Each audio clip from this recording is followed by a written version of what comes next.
আসসালামু আলাইকুম। বিবিসি আন্তর্জাতিক বিশ্ব সংবাদে আপনাকে স্বাগত। শুরুতে সংবাদ শিরোনাম, পরে বিস্তারিত। বাংলাদেশের সর্বশেষ গুরুত্বপূর্ণ আপডেট সংবাদে আপনাকে স্বাগত। শুরুতেই সংবাদ শিরোনাম, পরে বিস্তারিত। প্রথমে জানাবো, ছাত্রদল নেতার পরক্রিয়া প্রকাশ করায় যুবদল কর্মীকে হত্যা। সিলেটের গোলাপগঞ্জে এক ছাত্রদল নেতার বিরুদ্ধে রনি হোসেন ২৯ নামে এক যুবককে হত্যার অভিযোগ উঠেছে। সংশ্লিষ্টরা বলছেন, ওই ছাত্রদল নেতা পরক্রিয়া আসক্ত। তার পরক্রিয়ার ঘটনায় রনি ফেসবুক আইডি থেকে প্রকাশ করায় তাকে ছুরিকাঘাতে হত্যা করা হয়েছে। এরপর জানাবো, গাজীপুর স্টাইল আরও ৫ সাংবাদিককে হত্যার পরিকল্পনা, ছাত্রলীগের হোয়াটসঅ্যাপে চ্যাট ফাঁস। গাজীপুরের মতো ফেনীতে ৫ সাংবাদিকের উপর হামলার পরিকল্পনা করার অভিযোগ উঠেছে নিষিদ্ধ সংগঠন ছাত্রলীগের বিরুদ্ধে। একটি হোয়াটসঅ্যাপ গ্রুপে করা তাদের পরিকল্পনা গোয়েন্দা তৎপরতায় ফাঁস হয়েছে বলে জানা গেছে। একতাই শক্তি নামের একটি হোয়াটসঅ্যাপ গ্রুপে এই হামলার পরিকল্পনা করা হয়। এদিকে শূন্য রিটার্নের বিধান নেই, দিলে ৫ বছরের জেল, বলছে এনবিআর। জাতীয় রাজস্ব বোর্ড এনবিআর সামাজিক যোগাযোগ মাধ্যমে শূন্য রিটার্ন দাখিলের প্রচারণাকে ভুল ধারণাভিত্তিক ও বিভ্রান্তিকর বলে আখ্যায়িত করে নতুন নির্দেশনা জারি করেছে। এখন থেকে কেউ যদি শূন্য রিটার্ন দাখিল করে তাহলে তার বিরুদ্ধে ব্যবস্থা নেবে এনবিআর এবং সর্বোচ্চ ৫ বছরের জেলের বিধান রাখা হয়েছে। এদিকে ব্রাজিল থেকে ৪ বন্দর ঘুরে চট্টগ্রামে আসা কন্টেইনারে তেজস্ক্রিয়তা। ব্রাজিল থেকে চট্টগ্রাম বন্দরে পৌঁছে এক কন্টেইনার তেজস্ক্রিয়তার উপস্থিতি শনাক্ত হয়েছে। বন্দরের মেগাপোর্ট ইনিশিয়েটিভ রেডিয়েশন ডিটেকটিভ সিস্টেমের মাধ্যমে এটি শনাক্ত করা হয়েছে। জানাবো, জাতি হিসেবে আমরা অসহিষ্ণু হয়ে পড়েছি, প্রতিরোধের বদলে ভিডিও করি।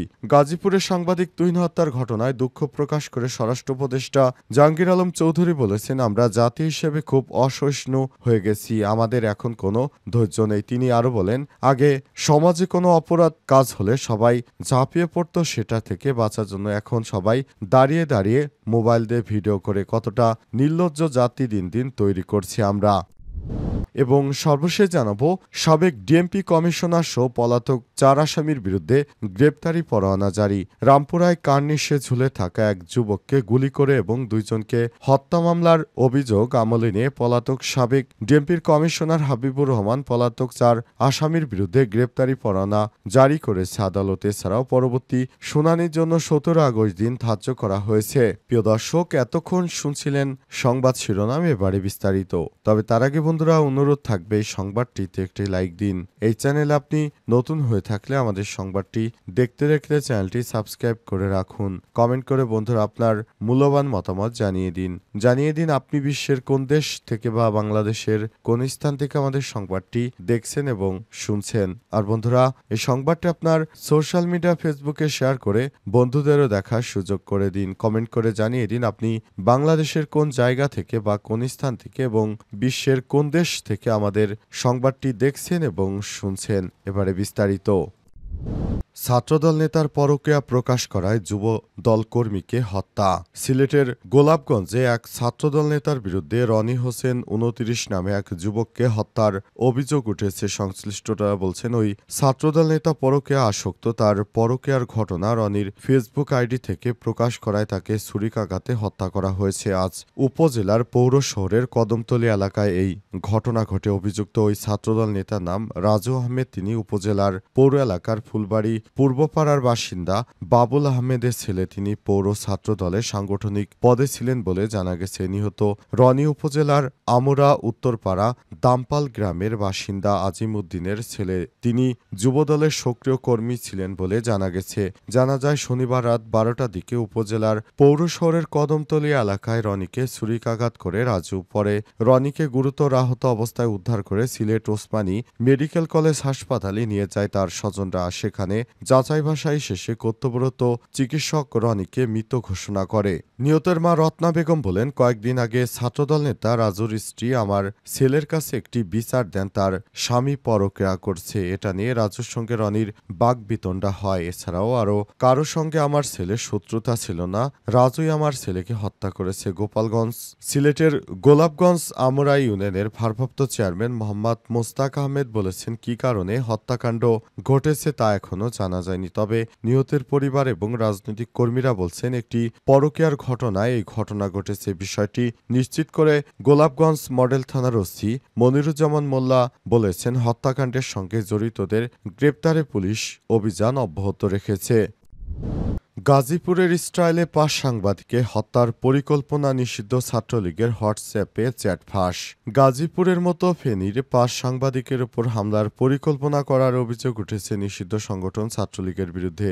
একটি হোয়াটসঅ্যাপ গ্রুপে করা তাদের পরিকল্পনা গোয়েন্দা তৎপরতায় ফাঁস হয়েছে। জানা গেছে, একতায় শক্তি নামের একটি হোয়াটসঅ্যাপ গ্রুপে এই হামলার পরিকল্পনা করা হচ্ছিল। আজ বাংলাদেশ সংবাদ সংস্থা বাসস, ফেনী সংবাদদাতা ও দৈনিক ফেনীর সময় সম্পাদক মোহাম্মদ সাদাত হোসেন ফেনী মডেল থানায় সাধারণ ডায়েরি অর্থাৎ জিডি করেছেন। বিষয়টি থানার ওসি মোহাম্মদ শামসুজ্জামান নিশ্চিত করেছেন। জানা গেছে, ওই হোয়াটসঅ্যাপ গ্রুপে ফেনীর ৫ সাংবাদিককে টার্গেট করা হয়েছে। তারা হলেন মোহাম্মদ সাদাত হোসেন, যমুনা টিভির স্টাফ রিপোর্টার আরিফুর রহমান, দৈনিক ফেনীর সময়ের প্রধান প্রতিবেদক আরিফ আজম, এখন টিভির প্রতিনিধি সুলাইমান হাজারি ডালিম এবং এনটিভির অনলাইন রিপোর্টার জাহিদুল ইসলাম রাজন।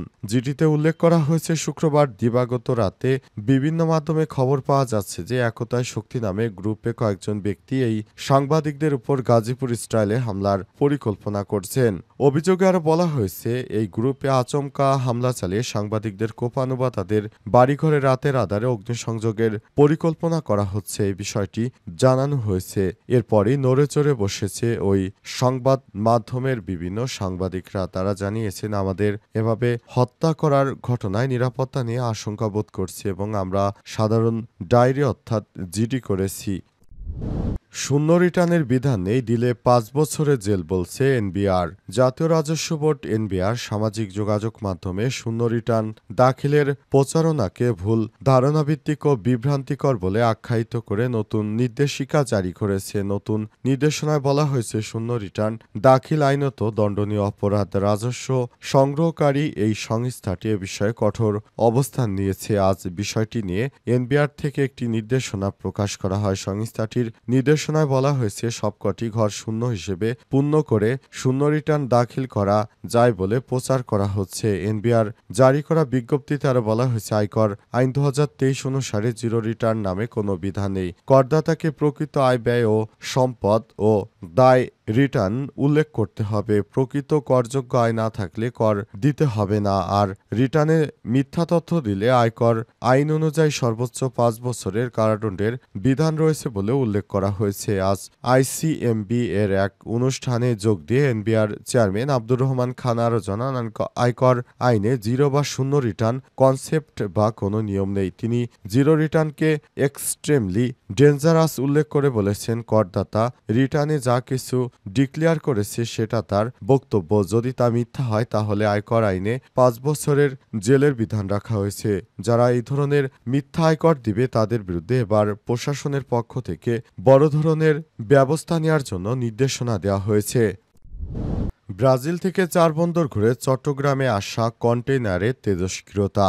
ব্রাজিল থেকে চট্টগ্রাম বন্দরে পৌঁছানো এক কন্টেইনারে তেজস্ক্রিয়তার উপস্থিতি শনাক্ত হয়েছে। বন্দরে মেগাপোর্ট ইনিশিয়েটিভ রেডিয়েশন ডিটেকটিভ সিস্টেমের মাধ্যমে এটি শনাক্ত করা হয়েছে। গত ৩ আগস্ট চট্টগ্রাম বন্দরে পৌঁছায় কন্টেইনারটি। ৬ আগস্ট এটি খালাসের সময় ৪ নম্বর ফটক দিয়ে বের করার সময় তেজস্ক্রিয় সংকেত বাজে। পরবর্তীতে কাস্টমস কর্তৃপক্ষ কন্টেইনারটির খালাস স্থগিত করে আলাদা স্থানে রেখে দেয়। কাস্টমস সূত্র থেকে জানা গেছে, কন্টেইনারটিতে ছিল পুরনো লোহার টুকরো বা ক্র্যাফট। প্রাথমিক পরীক্ষায় তাতে ৩টি তেজস্ক্রিয় আইসোটোপ ও থোরিয়াম ২৩২, রেডিয়াম ২২৬ এবং ইরিডিয়াম ১৯২ আইসোটোপ চিহ্নিত করা হয়েছে। বিকিরণের পরিমাণ প্রাথমিকভাবে ঘন্টায় ১ মাইক্রোসিয়েভার্টস ধরা পড়েছে, যা খুব উচ্চমাত্রা না হলেও স্বাস্থ্য ঝুঁকির আশঙ্কা করা হচ্ছে। কারণে কন্টেইনারটি মানুষের সংস্পর্শ এড়াতে আলাদা করে রাখা হয়েছে এবং বাংলাদেশ পরমাণু শক্তি কমিশনকে বিস্তারিত পরীক্ষার জন্য চিঠি দেওয়া হয়েছে। বিষয়ে চট্টগ্রাম বন্দর কর্তৃপক্ষ জানিয়েছে, বিষয়টির সঙ্গে সঙ্গে বাংলাদেশ পরমাণু শক্তি কমিশনকে জানানো হয়েছে। কমিশনের একটি বিশেষজ্ঞ দল কন্টেইনারটি পরীক্ষা নিরীক্ষা করে তেজস্ক্রিয়তার মাত্রা ও ঝুঁকি নির্ধারণ করেছে। পরমাণু শক্তি কমিশনের এক কর্মকর্তা জানান, এই ধরনের তেজস্ক্রিয় জিনিস জিনিস মানুষের জন্য খুবই ক্ষতিকর। সুতরাং যারা এসব তেজস্ক্রিয় মৌল নিয়ে পরীক্ষা নিরীক্ষা করবেন তারাও সতর্ক থাকবেন। পাশাপাশি দেশের মানুষ যেন এর সঙ্গে কোনোভাবেই জড়াতে না পারে আপনারা সবসময় খেয়াল রাখবেন, যাতে করে কোনো ধরনের বড় কোনো সমস্যায় পড়তে না হয়।